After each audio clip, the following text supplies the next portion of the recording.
నువ్వు లోపల అంటుండుగా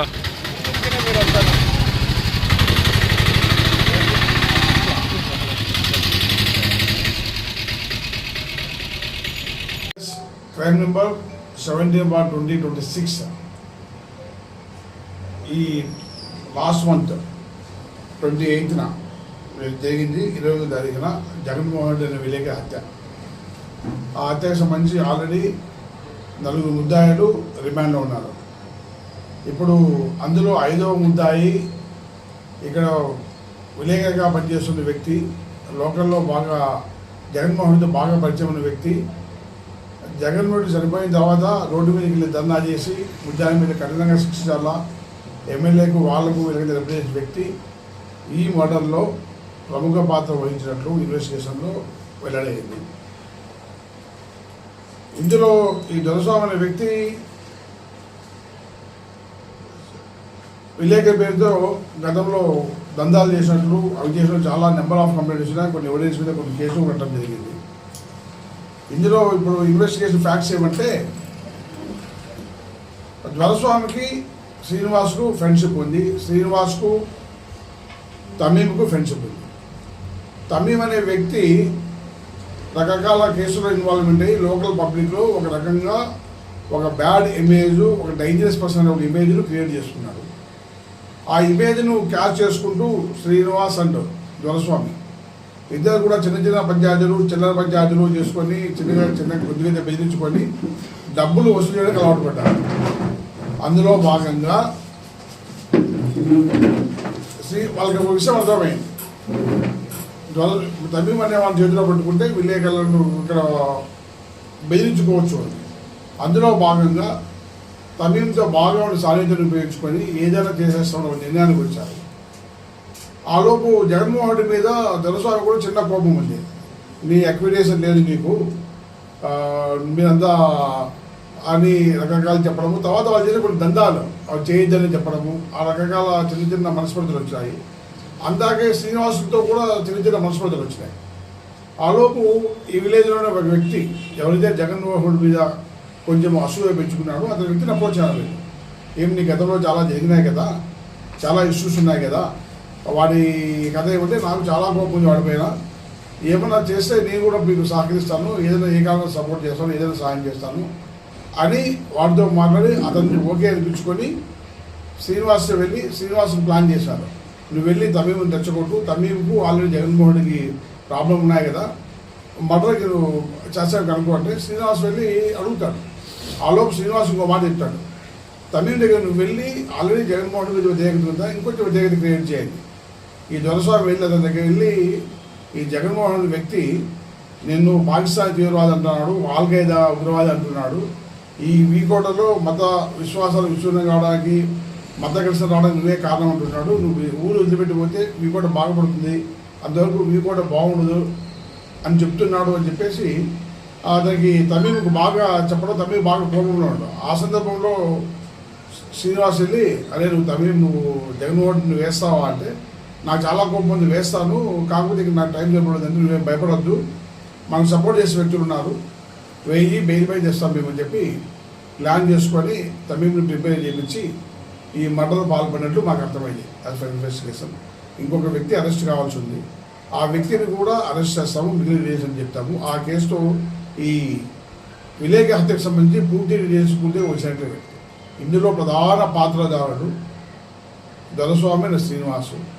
యాక్ట్ చేసిన వాళ్ళు ఇంతకుముందు ఆల్రెడీ ముద్దాయిగా అరెస్ట్ వెళ్ళిపోయిన తమీము, సుబ్బాన్ అని ఇంకో అబ్బాయికి సంబంధించి ఉన్నారు, ఇంకొక వ్యక్తి.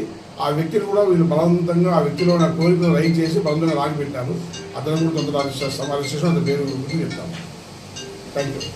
సహకరించిన వ్యక్తి అన్నారు కదా, సహకరించిన వ్యక్తి అరెస్ట్ చేస్తాం కానీ తొందరలోనే పారిపోయే అవకాశం, బయటకు రావడం ఎందుకు.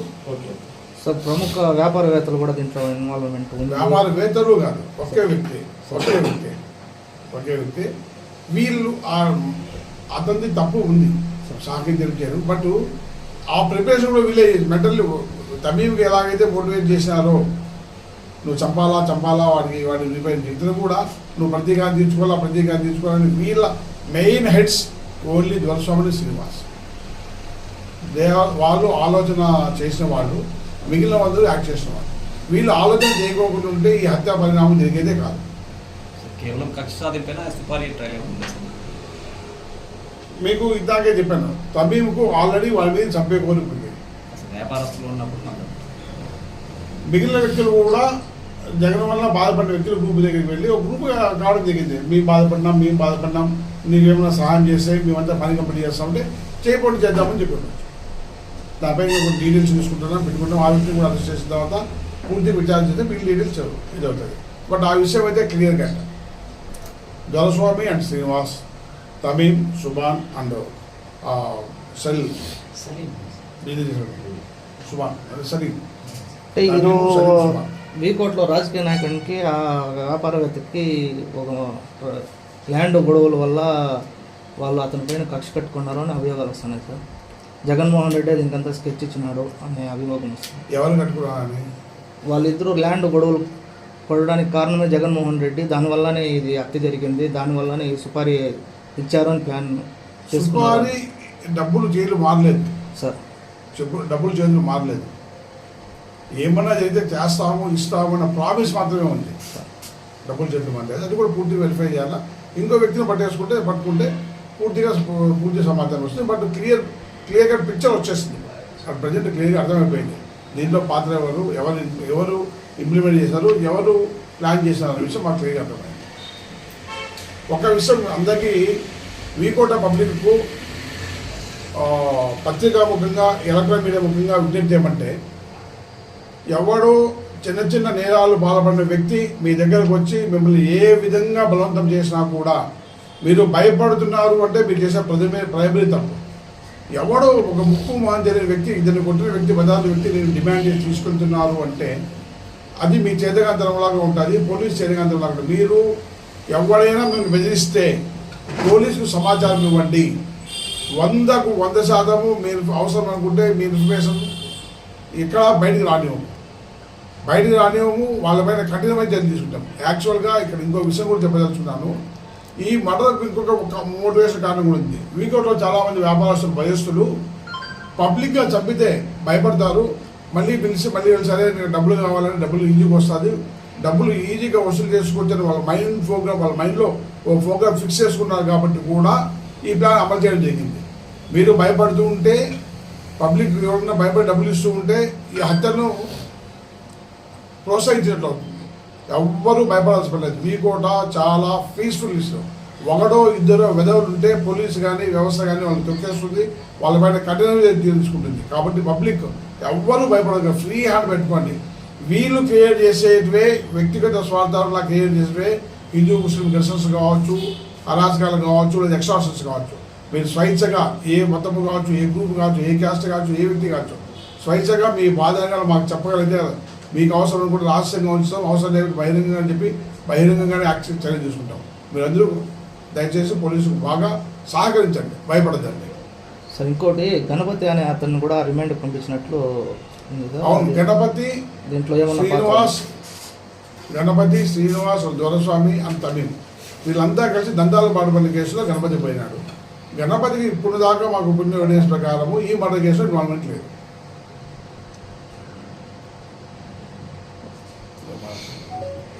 హత్య కేసులో మేము విచారిస్తున్నప్పుడు దీంట్లో ఎవరైతే ఇప్పుడు అక్యూజులుగా ఉన్నారో వాళ్ళ గురించి మేము విచారించినప్పుడు వీళ్ళు వీకోటలో అంటే ఇప్పుడు ప్రస్తుతం ఉన్న దొరస్వామి కావచ్చు, శ్రీనివాసులు కావచ్చు, గణపతి కావచ్చు, గణపతికి మర్డర్ కేసులో ఇన్వాల్వ్మెంట్ లేదు. కానీ వీళ్ళు గత కొంతకాలంగా వీళ్ళు చేస్తున్నది ఏంటంటే ఎంఆర్ఓ ఆఫీస్ దగ్గర కానీ పోలీస్ స్టేషన్ దగ్గర కానీ వీళ్ళ దగ్గరికి వెళ్ళి ఎవరికైనా రైతులకు ప్రాబ్లమ్స్ ఉంటే ఆ ప్రాబ్లమ్స్ మేము సాల్వ్ చేస్తాం, మాకు ఎంఆర్ఓ తెలుసు, లేదా సిఏ గారు తెలుసు, ఎంపీడీఓ తెలుసు, లేదా కలెక్టర్ ఆఫీస్లో మాకు పరిచయాలు ఉన్నాయనేసి చాలా మందికి వీళ్ళు మోసం చేయడం జరిగింది. అందులో భాగంగా లాస్ట్ టైం ప్రెస్ మీట్ పెట్టినప్పుడు కొన్ని కేసులు రావడం జరిగింది. దాని మీద కేసులు కూడా కట్టాం. ఉదాహరణకి శ్యామ్ అనే విలేజ్లో ఒక అతనికి వీళ్ళే ఒక పట్టా క్రియేట్ చేసి ఇస్తారు. 2 లక్షల డబ్బులు తీసుకొని చేసిస్తారు. ఇచ్చిన తర్వాత పక్కన పొలం మాత్రం ఇది నాకు సంబంధించిందని గొడవకు వస్తే ఓకే నీకు ప్రాబ్లం సాల్వ్ చేస్తామని మళ్ళీ 50,000 తీసుకొని కోర్టులో కనేస్తారు. ఒరిజినల్ డాక్యుమెంట్స్ అక్కడ ఇస్తారు. ఇది తర్వాత ఆ పాస్బుక్ కూడా ఎలా వచ్చిందంటే ఎంఆర్ఓ ఆఫీసులో ఒక వ్యక్తిని వాడుకొని దాన్ని బయటికి వేరే తీసుకొచ్చి పోజరీ చేసి ఇచ్చారు. అదొకటి వచ్చింది.